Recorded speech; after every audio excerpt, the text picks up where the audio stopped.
Жумагүл Барктабасовадан чырк этме, карышкыр окуп аудиолоштурган Жылдыз Турсунбаевна.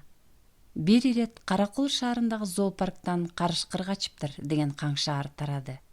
Аны менен бирге эми бирөө жарымга кол салып бала бакыраны жарып салбаса экен деген сыяктуу кооптонуулар жаралды.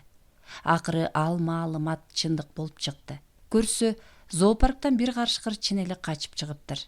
Азыр эми интернеттин заманы болбодубу?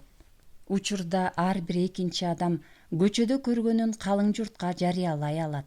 Ал маалымат же көрүнүш кызыктуулугуна жараша ары жагы Америка, бери жагы Кытайга чейин кетет.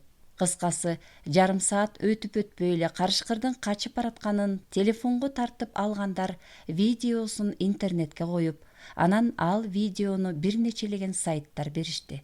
Эмнеден экени белгисиз канчалаган денесин көтөргөн карышкыр калаанын четки көчөлөрүнүн бири менен тоону көздөй чуркап баратыптыр. Улам алдынан чыккан автоунаалардан буйтай, телефон менен тарткан жигиттер минген машинадан кем калбай безип баратат. Кудум биз балдарыбыздын ал жайын билүү үчүн шашылгандагыдай, же ата энебизди сагынганда шашып жөнөгөндөй, өсүп чоңойгон үйүбүздү дегдегендей кетип баратат. Анан бат эле экинчи маалымат: качкан карышкыр шаардын четинен атып өлтүрүлдү деген кабар сүрөтү менен жарыяланды. Сууга качып, ошол тараптан ок жеген окшойт. Сууга түшкөн чычкандай болуп калыптыр. Ошентип эркиндик үчүн болгон күрөш соңуна чыкты. Айбанаттардын падышасы арстандан айырмаланып карышкыр циркте ойнобогону анын табиятына жараша.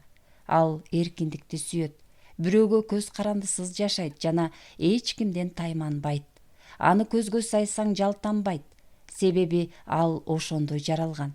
Ошол күнү Каракол ичинде адамдар аралашкан жашоодон качып, кайдадыр бара жаткан көк жал жок кылынды. Эркиндик үчүн күрөш аяктады.